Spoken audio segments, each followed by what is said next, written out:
బాప్తిస్మం తీసుకున్నావు, దేవుని బిడ్డవు అని చెప్పుకుంటున్నావు.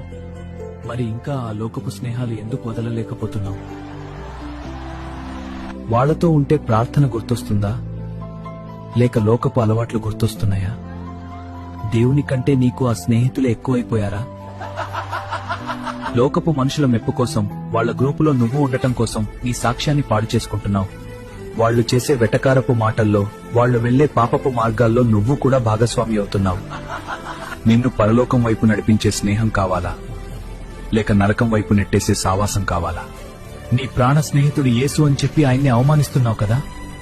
1 Corinthians 15లో దేవుడు కఠినంగా చెబుతున్నారు, మోసపోకుడి, దుష్ట సావాసము మంచి నడవడిని చెరుపును. నీ భక్తి ఎంత గొప్పదైనా సరే తప్పుడు స్నేహం నిన్ను ఖచ్చితంగా పడగొడుతుంది.